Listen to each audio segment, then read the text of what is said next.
Então, pessoal, bom dia. Tem alguns lembretes aí para vocês, que são, no dia 31 é a minha verificação diagnóstica. Então, preparem-se para ela, estudem como estudam para qualquer prova, certo? O conteúdo agendado foi concordância verbal, parte 1, que é o capítulo 29. Então, estudem a partir desse capítulo e dos exercícios que resolvemos, em especial, nas últimas 2 semanas, tá bom? Para hoje eu programei o quê? Retomar o final do capítulo 29 como uma espécie de ajudinha nos seus estudos e logo na sequência nós vamos iniciar o capítulo 30, revisando mais alguns aspectos de concordância verbal, certinho?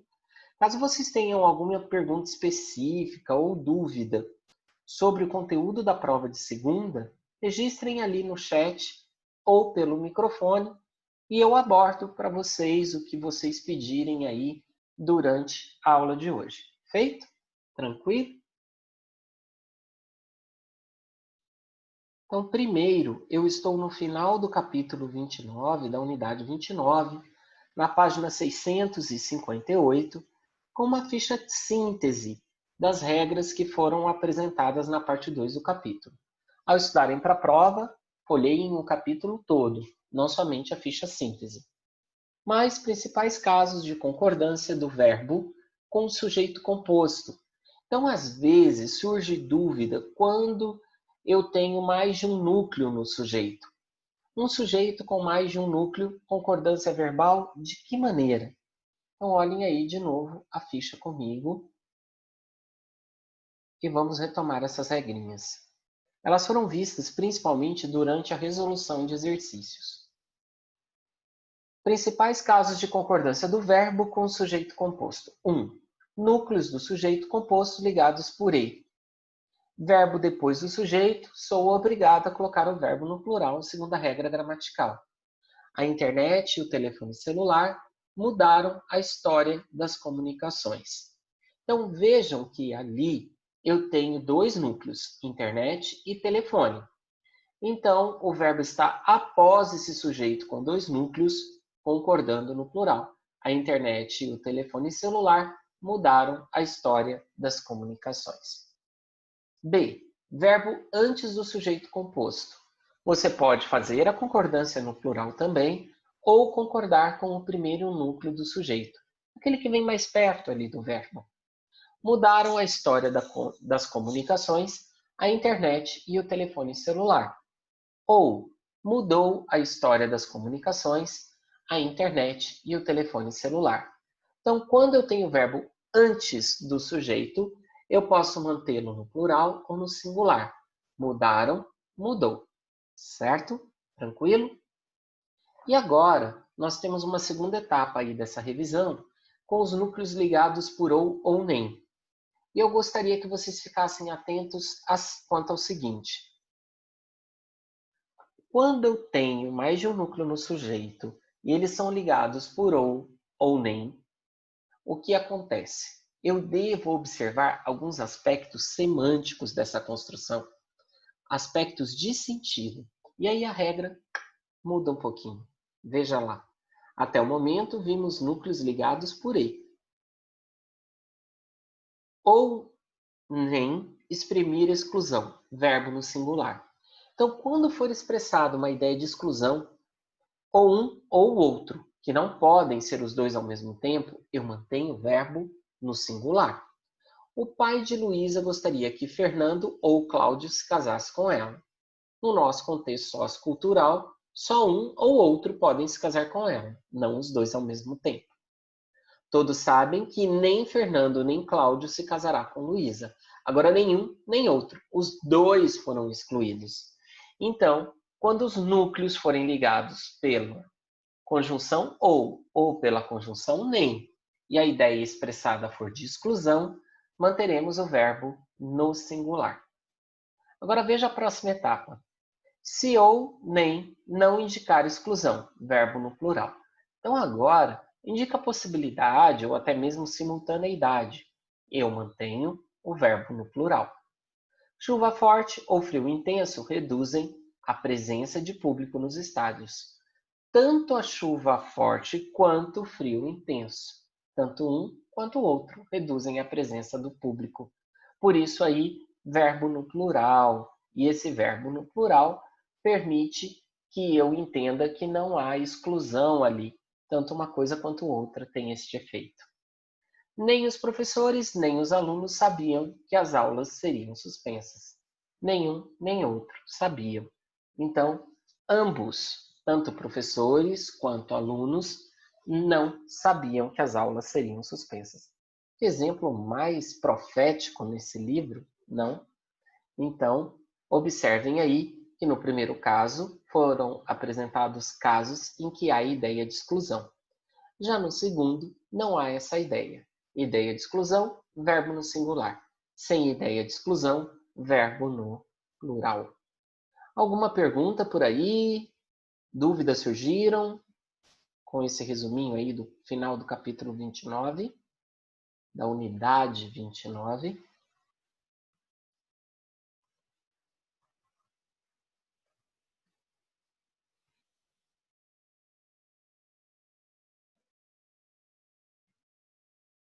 Certinho.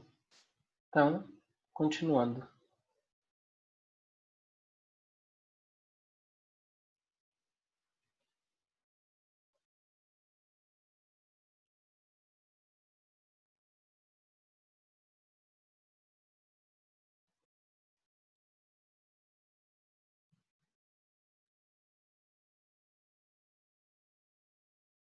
Então agora, pessoal, nós vamos partir para mais uma leva de aspectos da concordância verbal. Primeiro, com esta tirinha do Enfio, certo? Enfio, que morreu ali durante o período da pandemia de AIDS, certo? Ele e o irmão eram hemofílicos e dependiam de transfusão. E o que acontece? Não havia controle de qualidade das bolsas de sangue. E aí ele acaba por contrair o vírus, né, HIV, e fica muito doente, né, com a imunidade muito baixa. Então vejam aí, água, água. Peraí, você está se repetindo. Tô? Tá. Já fazem 4 dias que você está batendo na mesma gasta e surrada tecla. Vejam lá. Refrigerantes, refrigerantes. Correto. Refrigerantes. Em vez de clamores puramente demagógicos, temos a justa ansiedade pela industrialização, com a criação de um polo consumidor. Então ele manipula ali o outro personagem, né? A Graúna faz isso, o pássaro, para gerar aí o consumo do produto industrializado. Então pare de pedir água e peça por refrigerante. Então, aqui vem a primeira provocação desse capítulo em relação à questão da concordância. Eu peço que vocês vejam aí comigo. Na fala da Graúna, irônica e questionadora personagem criada pelo cartunista Enfio, aparecem 4 marcas típicas da linguagem popular oral. Vocês saberiam identificá-las? Então, aí na fala da Graúna, o que é típico da variedade oral?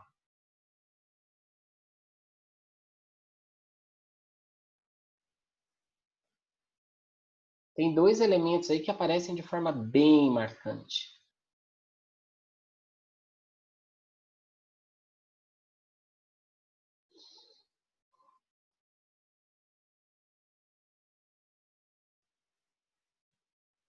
Ninguém me ajuda?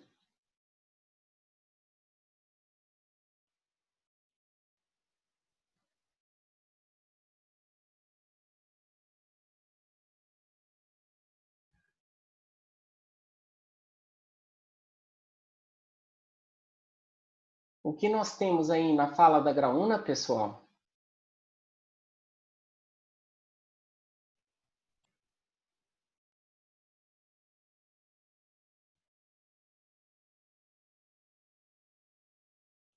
O que é informal nas falas do personagem?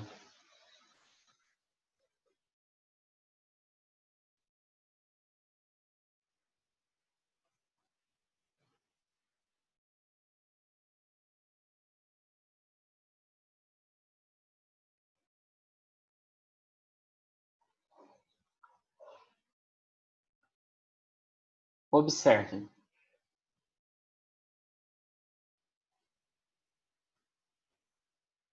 Ser. Obrigada, Isabela. E o que mais? Tô. Olhem esse peraí. Peraí é espera aí, né? Olhem esse tá.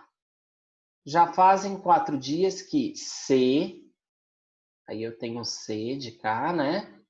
Está batendo na mesma gasta e surrada tecla. Então, nós temos aí o tá, o peraí, o se.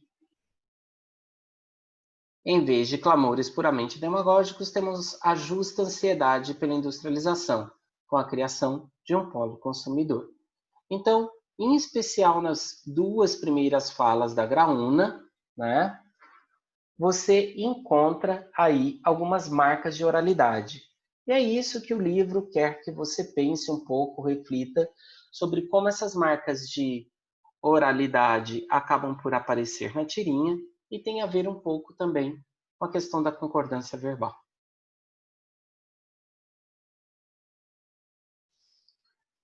Aqui nós vamos continuar a nossa análise, certo? Sobre concordância verbal. Mas casos mais específicos. O que de específico agora nós veremos? Concordância do verbo ser, emprego dos verbos impessoais e concordância do verbo no infinitivo. Às vezes nós até nos esquecemos que o infinitivo pode ter uma forma pessoal e que exige concordância sim de maneira adequada. O verbo ser, nessa listinha aí do capítulo 30, é o que nos dá um pouquinho mais de trabalho e vai ficar para uma próxima avaliação nossa. O verbo ser, de qualquer forma, ele já tem um comportamento anômalo quanto à sua flexão, certo? Ele vai além da irregularidade. Então, é um verbo que, conforme é flexionado, sofre muitas alterações e modificações, inclusive em seu radical. Sua concordância também é muito fora do padrão, porque até o momento nós temos discutido, em especial, a concordância do verbo com o núcleo do sujeito, ou com os núcleos do sujeito. E o verbo ser traz outra possibilidade aí, bem diferente do habitual. Então vejam comigo.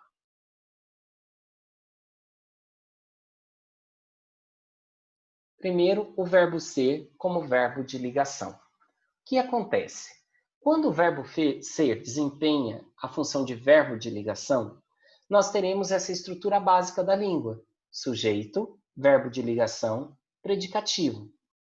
Nesse caso, nós precisamos observar como a concordância deve ser feita, que está justamente nesta caixa aqui. Concorda com o sujeito se esse designar ser humano. Concorda com o predicativo se esse designar ser humano.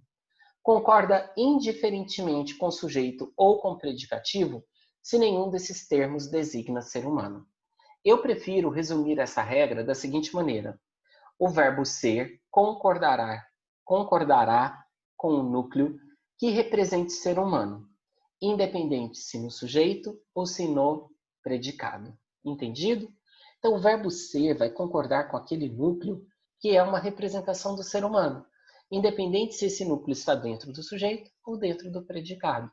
Vamos dar uma olhadinha lá nos exemplos? Vejam junto comigo.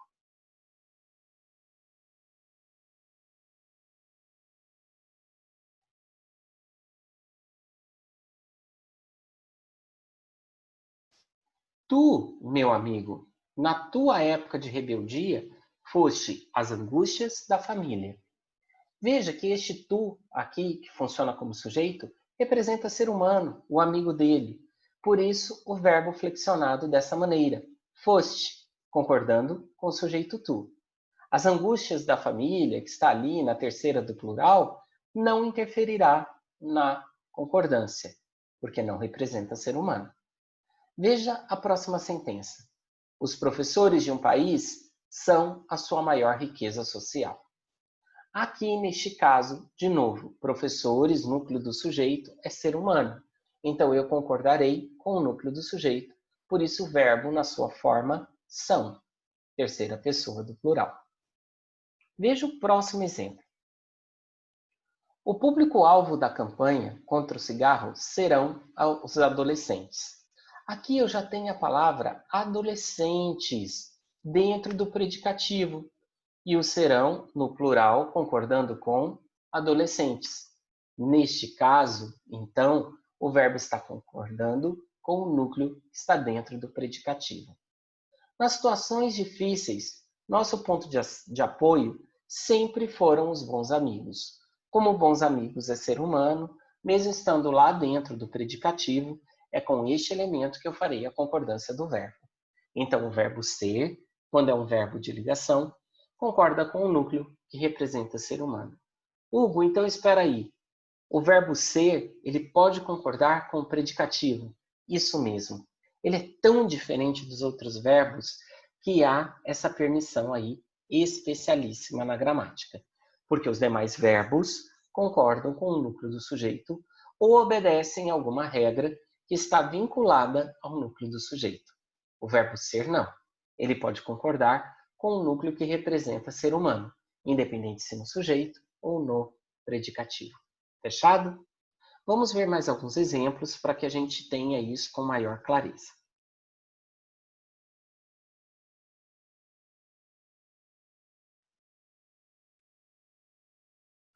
E quando nenhum dos núcleos representa ser humano, o que fazer? Né? Como realizar a concordância do verbo ser como verbo de ligação? Prestem sempre atenção neste detalhe, como verbo de ligação. Ele não está desempenhando outra função aqui. As mentiras deslavadas sempre foram sua única estratégia política.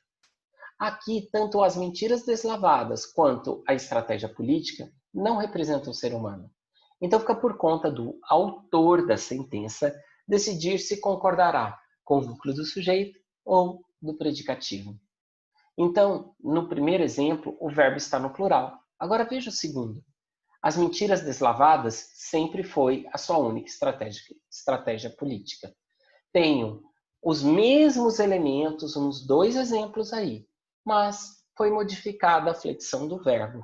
No primeiro exemplo, concordando com o núcleo do sujeito. No segundo, com o predicativo. Vamos ao terceiro exemplo juntos? Veja aí comigo. Sua grande aposta em uma boa vida era os bens da futura herança do avô. Sua grande aposta em uma boa vida eram os bens da futura herança do avô. Então aqui também eu teria a opção de grafar era ou eram. Fazer os dois registros, um concordando com o sujeito, o outro com o predicativo. Ambos estariam corretos.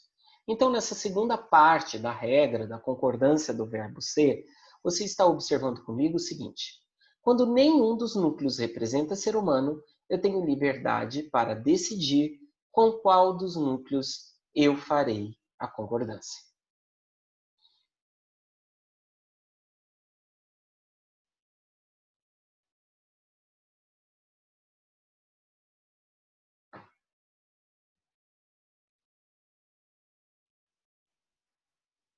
Ele traz mais dois casos, certo?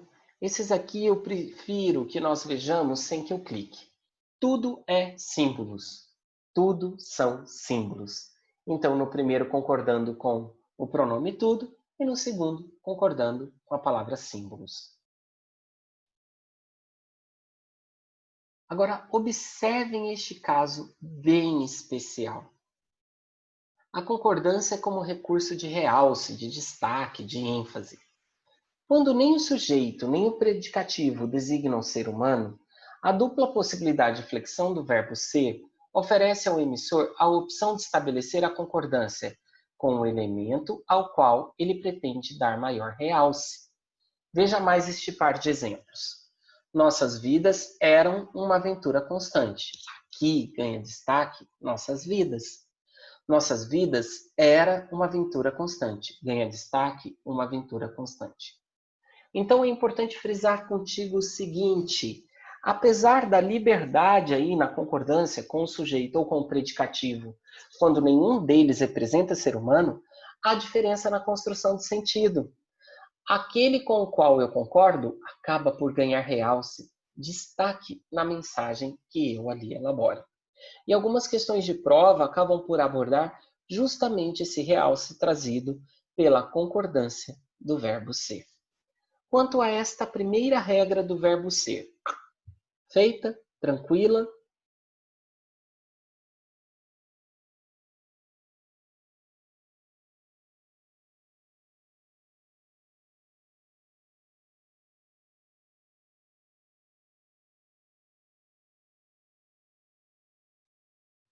Seja bem-vindo, Tim.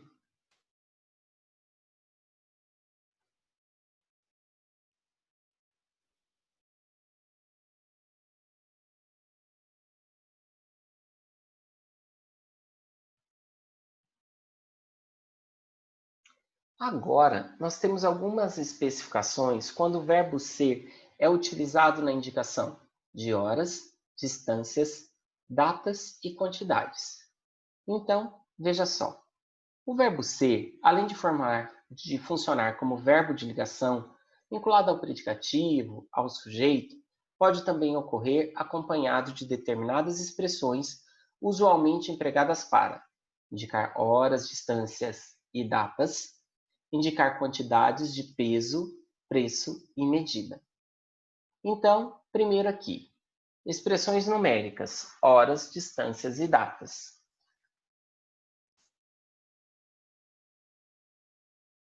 Na indicação de horas e distâncias, concorda com o numeral. Na indicação de datas, concorda com a palavra dia ou dias. Então, neste caso, você vai concordar com a palavra dia ou dias. Exemplos, que é o que mais nos ajuda.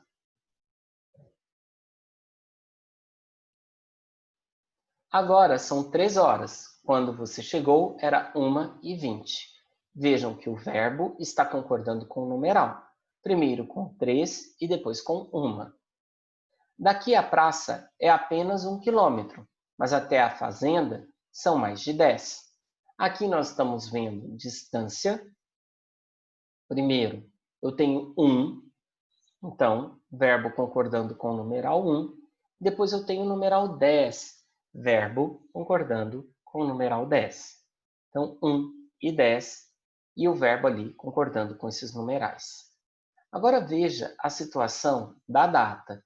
Independe do número, a questão é a palavra dia. Hoje é dia 10, então no sábado será dia 15. Como a palavra dia aqui foi utilizada no singular, nós fazemos a concordância no singular, independente do numeral 10 e 15. Agora compare. Nos exemplos a seguir, as duas possibilidades de concordância do verbo ser com a palavra dia. Hoje é 10 de setembro. Então fica subentendido ali que eu estou utilizando a palavra dia no singular. Hoje é dia 10 de setembro. Caso eu concorde no plural, ficará subentendido o seguinte: hoje são 10 de setembro. Hoje são 10 dias de setembro. Que é uma estrutura que praticamente ninguém utiliza mais. Nós não falamos assim, hoje são 25 dias de agosto. Nós falamos hoje é dia 10 ou dia 25 de agosto. Agora, são 25 dias de agosto. Há essa possibilidade sim, certo? Então, quando na sentença aparece somente o numeral, você pode fazer a concordância no singular ou no plural. E ficará ali subentendida a palavra dia ou a palavra dias, dependendo da concordância que seja realizada por você. Certinho?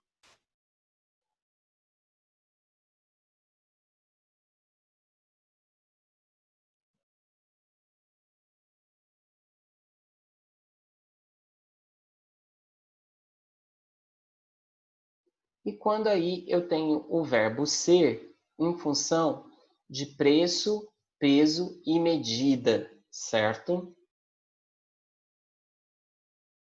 Existem muitas expressões indicativas de quantidade.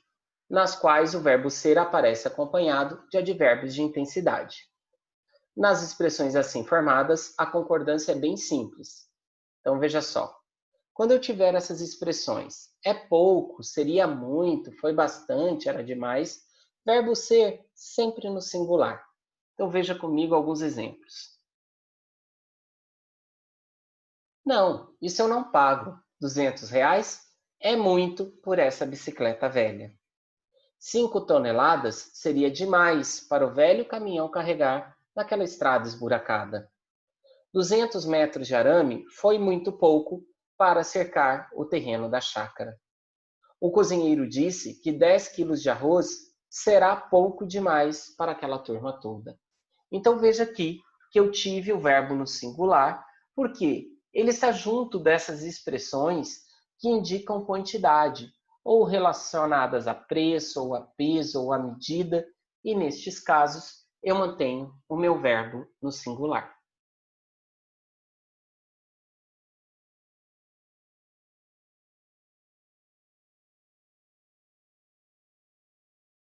Antes dos verbos impessoais, alguma pergunta, alguma dúvida?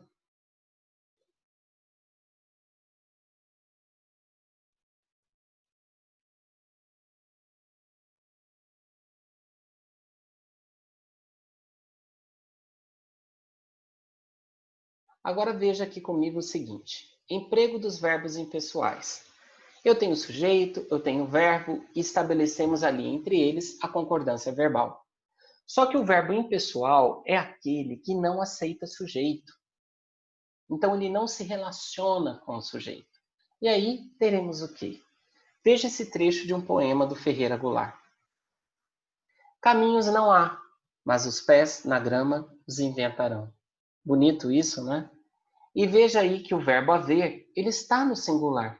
Espera aí, caminhos, pés, tanta coisa aí no plural. O verbo haver no singular, porque esse verbo haver, no sentido de existir, é impessoal. Por isso foi empregado no singular. E aí vem a regra referente a verbos impessoais. Verbo impessoal é um tipo particular de verbo que não admite sujeito, por isso não estabelece concordância verbal. Apresenta-se sempre na terceira pessoa do singular. Então, os chamados verbos impessoais serão empregados sempre na terceira do singular.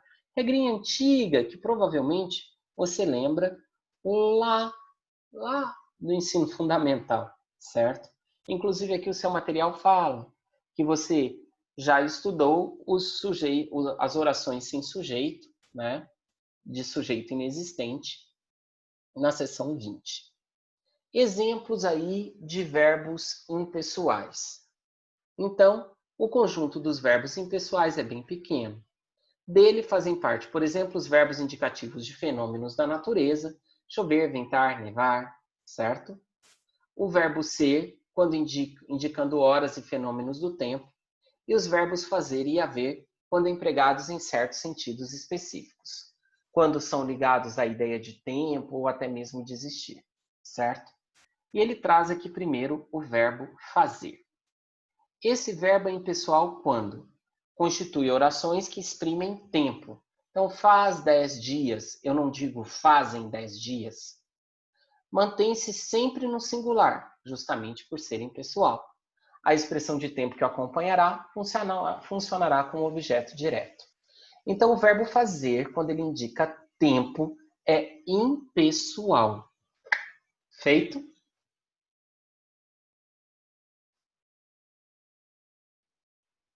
Então, alguns exemplos. Puxa, já faz 6 anos que você está morando aqui. No próximo mês, fará 2 anos que Marcela trabalha na secretaria da escola. Anteontem, fez 8 meses que começamos a reformar a nossa casa. Vejam que nos 3 exemplos, o verbo fazer dá a ideia de tempo transcorrido, inclusive com expressões que indicam plural logo diante deles. Mesmo assim, o verbo é mantido na terceira pessoa do singular. Quando o verbo fazer estiver aqui, nas locuções verbais, como todo verbo impessoal, transmite o singular para o verbo auxiliar. Então, quando o verbo principal é um verbo impessoal, ele vai contaminar o verbo auxiliar com a impessoalidade dele. Já vai fazer 20 séculos que existe o Coliseu. Vai fazer. O verbo ir ali foi contaminado pela impessoalidade do fazer. Já deve fazer 2 anos que trabalho aqui. O verbo dever ali também foi mantido no singular, contaminado pelo verbo fazer. O verbo haver, ele tem uma gama maior de sentidos quanto à sua impessoalidade. Quando ele significar existir, acontecer e tempo decorrido. E o que aparecer junto dele será o objeto direto. Então, o verbo haver, significando existir, acontecer e tempo decorrido, também é impessoal. Exemplos.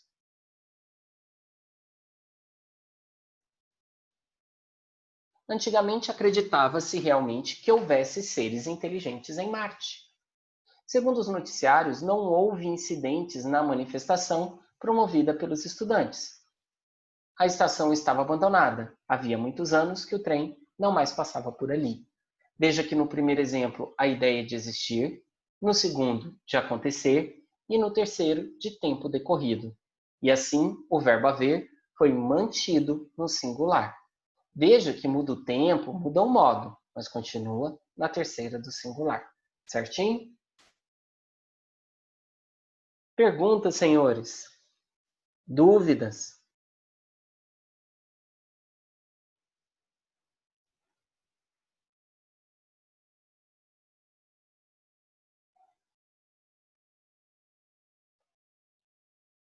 Milena disse que tudo bem.